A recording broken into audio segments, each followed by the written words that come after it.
Hey, what's up, everybody? It's Nick here with you. Welcome back to the Rock Squad channel, and welcome to my rock movie review of the brand new Beatles documentary from Peter Jackson. It's called Get Back. That's right, Get Back premiered on Disney Plus last week. Over 3 glorious days, we were treated to Peter Jackson's kind of redo of the Beatles film from 1970 called Let It Be, which documented their famous Get Back or Let It Be sessions that they did in January of 1969. And I'm a huge Beatles fan. I have been my entire life. I grew up listening to the Beatles on the oldies station here in Hamilton. I remember being in the car with my mom and just growing up on a lot of their stuff.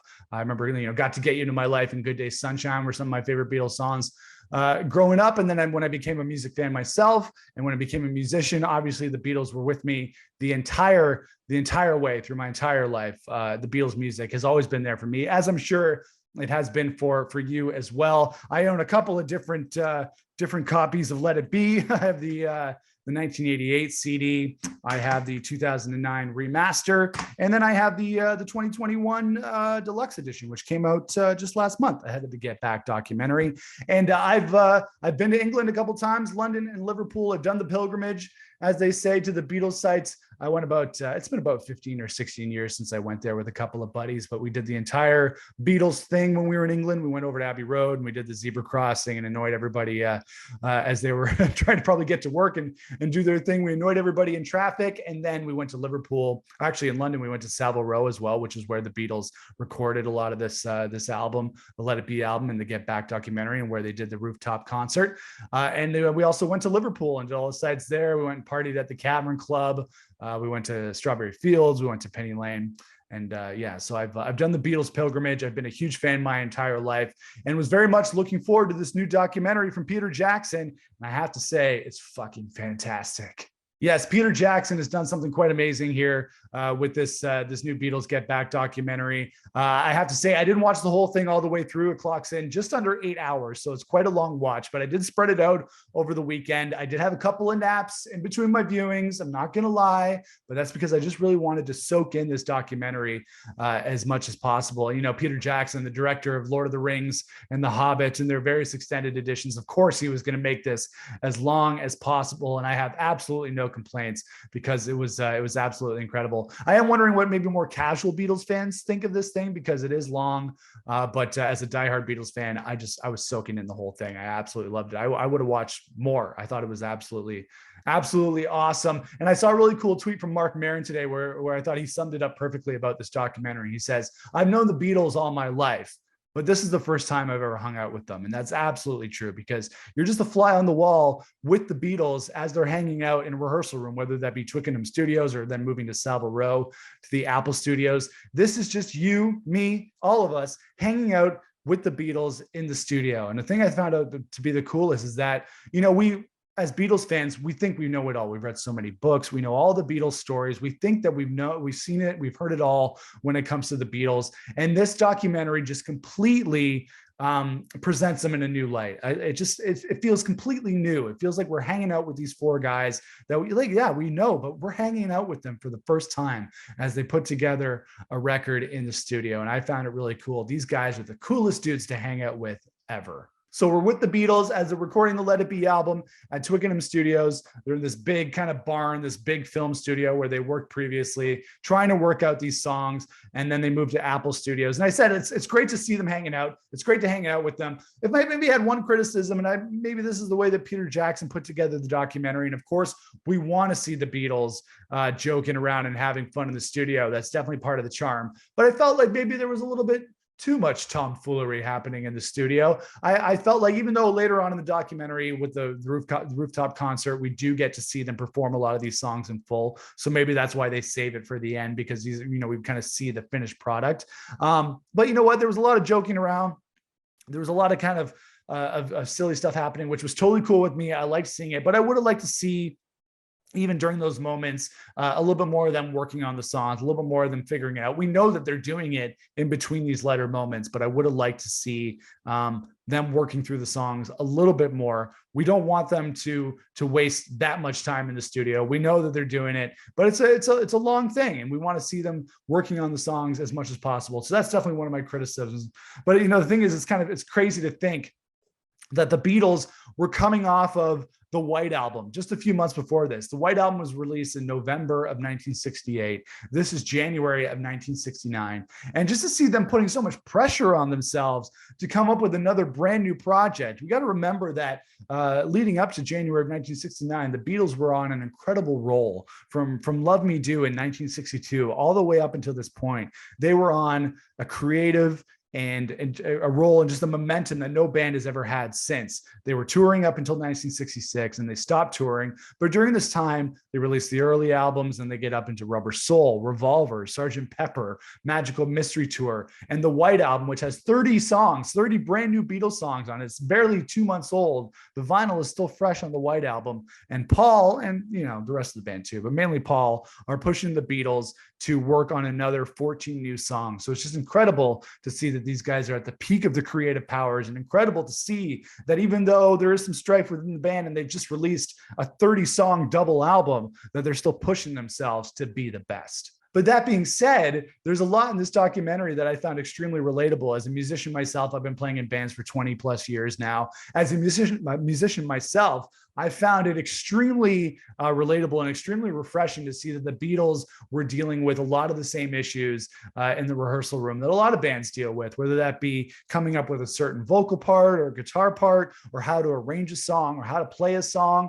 Those arguments and those conversations we're having in the studio, obviously, I'm not comparing myself to the Beatles because they are the geniuses that they are. But it was just really refreshing to see that they were going through a lot of the same issues in the studio that me and my band go through. And I found that really, really cool. And then, like I was saying, in terms of songs, it's like, yeah, they just came off the White Album, but then on this thing, then they start playing songs from Abbey Road, because Abbey Road was their last album recorded. Let It Be was their last album released. But after these sessions, they went on to do Abbey Road. And I think they pretty much play in some capacity pretty much every song from Abbey Road in this documentary in one form or another. Like we don't hear Come Together. I know that's not in there. Maybe not Because or Sun King, but there's a lot of other songs on this. We hear Something, Maxwell's Silver Hammer, Oh Darling, Octopus's Garden, I Want You, She's So Heavy. We don't hear Here Comes the Sun, but we also hear a lot of the songs from the medley. We hear Polythene Pam and Me, Mr. Mustard, She Came In Through the Bathroom Window,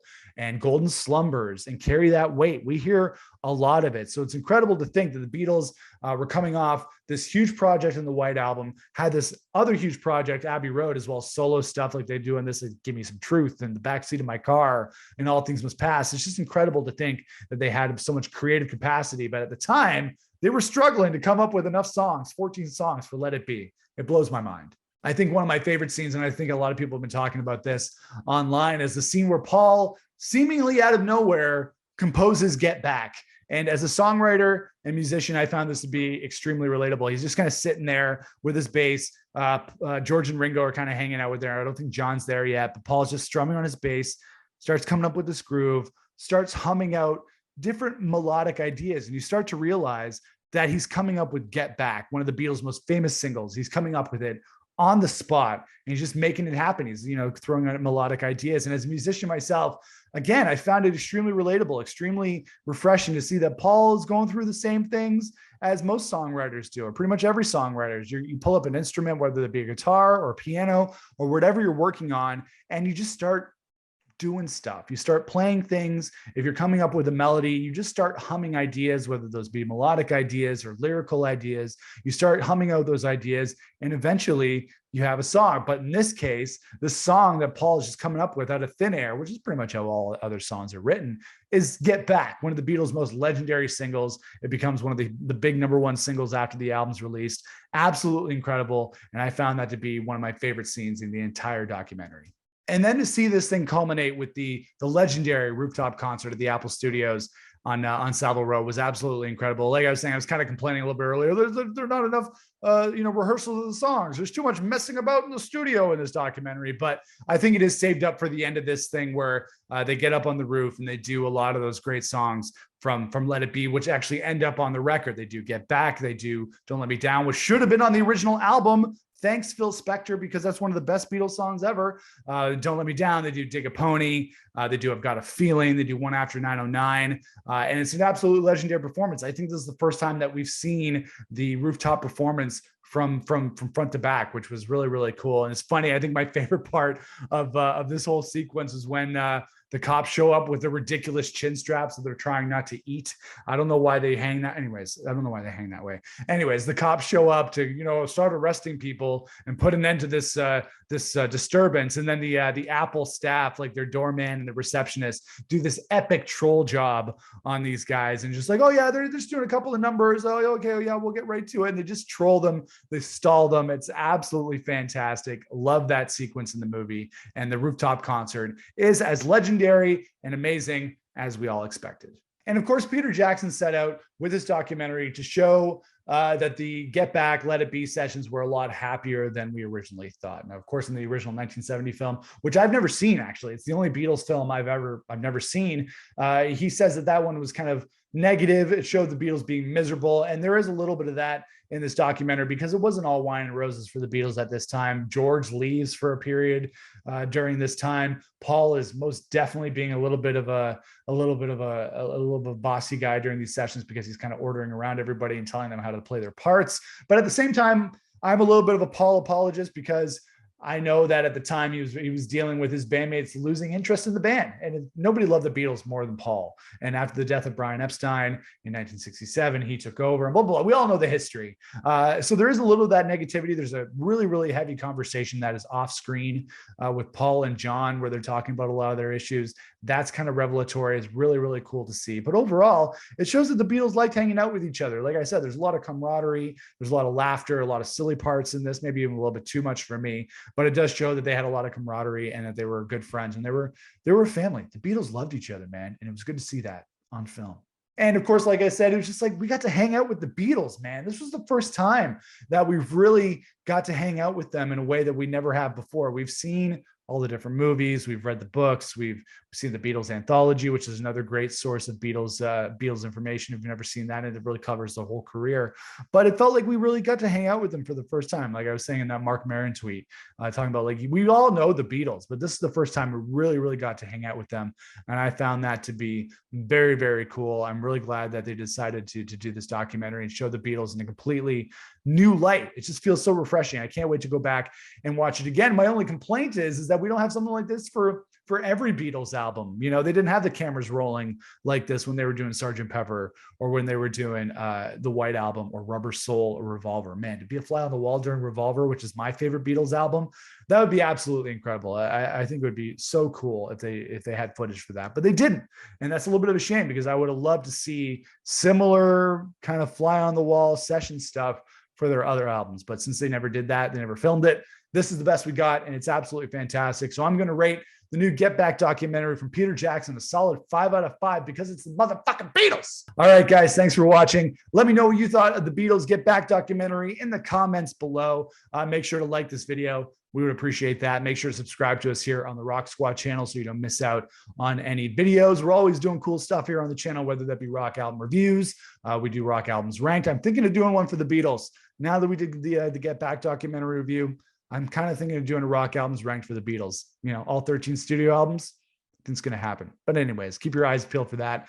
And we do a Rock Squad podcast here every week here on the channel with me and my bandmate and co-host Dave Marini. We do a rock news podcast where you can catch up with all the latest in rock music news. Check that out here on the channel. Follow us on social media on Instagram and Twitter at Rock Squad Pod, and follow our band. We're called Fools Union. You can stream us everywhere, and you can check us out at foolsunion.com. That is it for my rock movie review. We'll see you guys again here on the Rock Squad channel. Rock on, everybody.